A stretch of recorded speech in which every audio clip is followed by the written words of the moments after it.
The macabre history of the Windrows. They forced 8 kids to live beneath the floor. The old Windrow farmhouse had stood on the plains of Nebraska for over a century.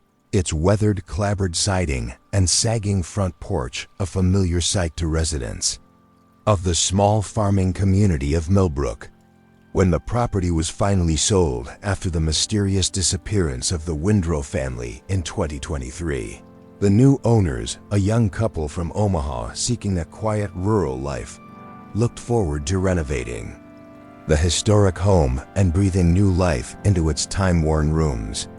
What they discovered beneath the farmhouse's creaking floors would expose one of the most disturbing cases of family abuse ever documented in the American Midwest. David and Sarah Shun had purchased the abandoned property for a fraction of its assessed value, attracted by its historical character and the potential for restoration. The Windrow family had vanished without explanation 18 months earlier, leaving behind a fully furnished home with personal belongings, family photographs, and even meals sitting half-finished on the kitchen table.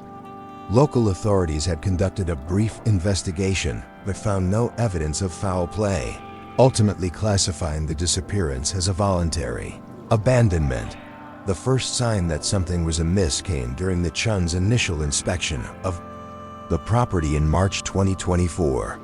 As Sarah walked through the farmhouse's main living room, several floorboards gave way beneath her feet, revealing a hollow space that seemed far too large to be normal structural crawl space. When David investigated with a flashlight, he discovered that the area beneath the floor had been deliberately modified, with what appeared to be living spaces carved out of the dirt foundation.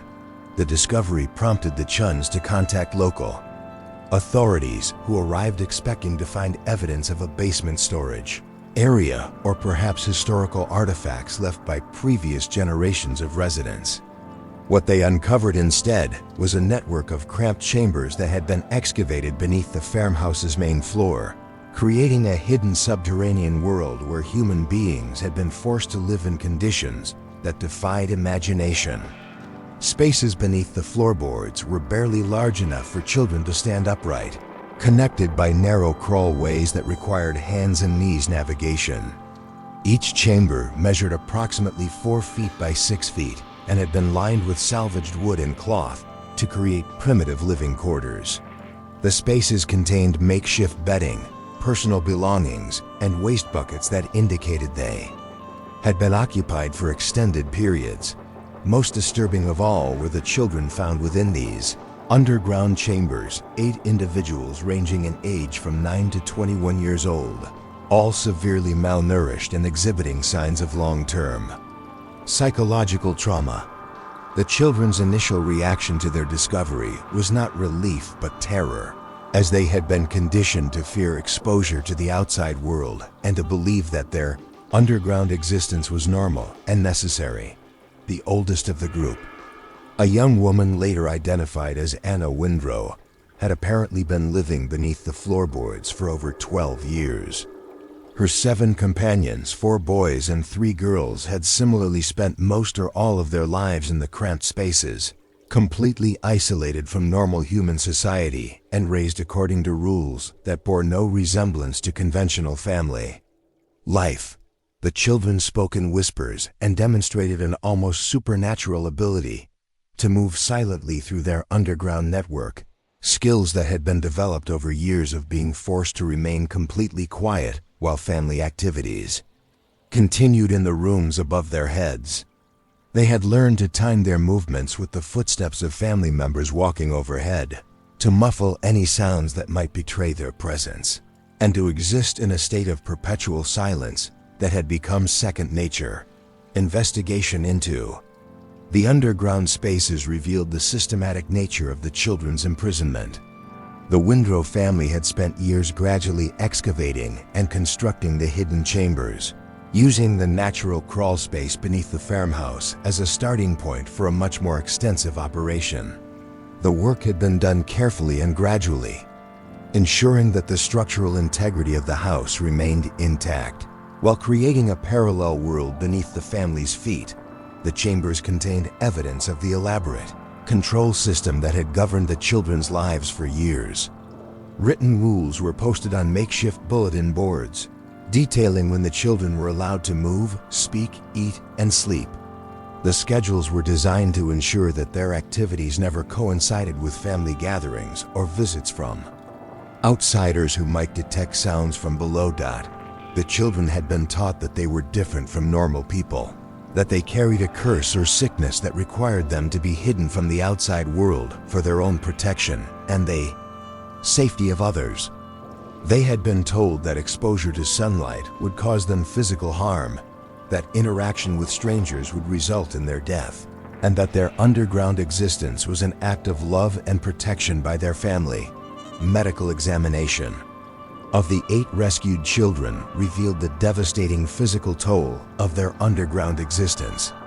Years without natural sunlight had caused severe vitamin D deficiency and bone development problems. The cramped living conditions had resulted in muscle atrophy and joint problems, while poor nutrition had stunted their growth and cognitive development.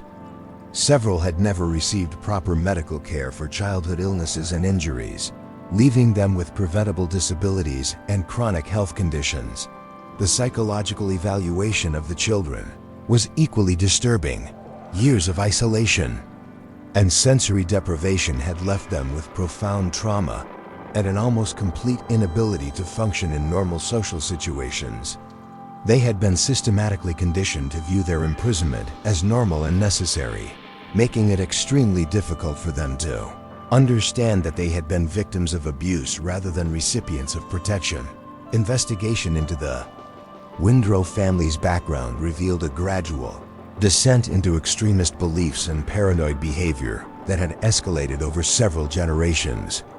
The family had developed an obsession with secrecy and control that had ultimately led them to hide their own children beneath their floorboards rather than allow them to participate in normal society. The discovery of detailed journals kept by various family members provided insight into their twisted justification for their crimes. They had convinced themselves that they were protecting their children from a corrupt and dangerous world, that hiding them beneath the floor was an act of love rather than abuse. The journals revealed parents who viewed their children as possessions to be controlled rather than individuals with their own rights and needs. The underground chambers also contained evidence of the elaborate deception that had allowed the Windrow family to maintain their secret for over a decade. They had created false identities for some of the children, claiming they lived with relatives in other states, while others were simply never acknowledged to exist. The family had homeschooled the children who lived above ground while keeping their underground children completely ignorant of formal education. As investigators worked to understand the full scope of the Windrow operation, they discovered that the family's disappearance had been planned for months in advance. Evidence suggested that they had fled when they realized that their secret was about to be discovered, abandoning the 8 children beneath the floorboards to fend for themselves in their underground prison. The revelation that children had been living beneath the Windrow farmhouse for over a decade sent shockwaves through the community of Millbrook. Neighbors who had visited the family regularly, social workers who had conducted home visits, and delivery workers who had entered the house struggled to comprehend how such an extensive operation could have existed without detection. Literally beneath their feet. As Chapter 1 concluded, the 8 rescued children were beginning the overwhelming process of adapting to a world they had been taught to fear and avoid. Their emergence from beneath the floorboards marked the end of over a decade of hidden suffering, but it was only the beginning of an even more challenging journey toward understanding normal human life and reclaiming the childhoods that had been stolen from them in the name of protection and control. The rehabilitation of the 8 children rescued from beneath the Windrow farmhouse proved to be one of the most complex psychological and social challenges ever undertaken by Nebraska's Child Protective Services. Dr. Michael Torres, a specialist in extreme isolation trauma brought in from Denver, described the children as existing in a psychological state that had no precedent in Modern therapy individuals who had been systematically trained to view normal human existence as dangerous and their underground imprisonment as safety. Anna Windrow, the oldest survivor at 21, became the key to understanding the family's operation and the sophisticated control system they had maintained for over a decade. Born above ground but moved to the underground chambers when she was 9 years old, Anna retained fragments of memories from normal life that helped investigators piece together how the family's system of hidden imprisonment had evolved over time. Anna's testimony revealed the gradual process by which the Windrow children had been transitioned from normal family life to underground captivity. The process had begun with punishment periods where children were confined beneath the floorboards for increasingly longer periods, ostensibly for their own protection or as discipline for misbehavior. Over time, these temporary confinements had become permanent, with children being told that they had become too corrupted or dangerous to live safely above ground. The daily routines that had governed life beneath the floorboards were designed to maintain complete secrecy while providing minimal sustenance for survival. The children had been fed scraps of food lowered through hidden openings in the floor, given water through makeshift plumbing systems, and allowed waste disposal only during carefully scheduled periods when the house above was empty. The psychological manipulation employed by the Windrow family was particularly sophisticated for individuals with no formal training in psychology or behavioral control. They had created an elaborate mythology around the children's imprisonment, convincing them that they were protecting both the children and the outside world from a contamination or curse that the children carried. The children had been taught that their footsteps could be heard above ground and would cause terrible consequences if detected by outsiders. They learned to move with supernatural silence, to time their activities with the sounds of daily life above, and to exist in a state of perpetual hypervigilance that allowed them to freeze into complete stillness at the first sign of unexpected activity overhead. Investigation into the underground chambers construction revealed that the Windrow family had spent years gradually expanding and improving the hidden spaces. What had begun as simple crawlspace modifications had evolved into a sophisticated network of living areas, connected by tunnels that allowed the children to move throughout the space beneath the entire farmhouse without ever emerging above ground. Chambers contained evidence of the children's desperate attempts to maintain their humanity, despite their impossible circumstances. They had created art from scraps of material, written stories and poems on pieces of wood and cloth, and developed their own games and entertainment that could be conducted in complete silence. These artifacts provided heartbreaking insight into the intelligence and creativity that had survived despite years of systematic deprivation. The discovery of the Windrow family's detailed records revealed the systematic nature of their operation and their complete belief in their own justifications for imprisoning their children. They had documented each child's behavior, health, and adaptation to underground life with clinical detachment, treating their victims as subjects in a long-term experiment rather than their own flesh and blood. The investigation revealed that the Windrow family had not acted entirely in isolation. They had been in contact with other extremist families who shared similar beliefs about child protection and social contamination. Correspondence found in the farmhouse suggested that there might be other families practicing similar forms of hidden imprisonment, leading to investigations in neighboring states. The legal aspects of the case were complicated by the family's disappearance, which prevented traditional prosecution and closure for the victims and community. However, federal authorities launched a nationwide manhunt for the missing family members, treating the case as kidnapping and child abuse on an unprecedented scale.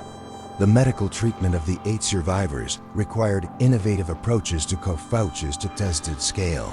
The medical treatment of the 8 survivors required innovative approaches to address health problems that were virtually unknown in modern pediatric medicine.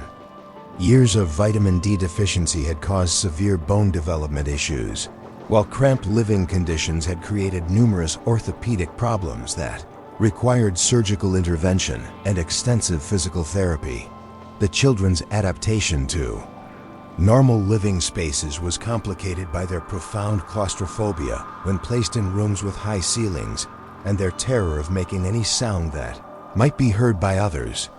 Simple activities like walking across a room, speaking in normal voices, or using standard bathroom facilities caused severe anxiety and required months of gradual conditioning and therapy.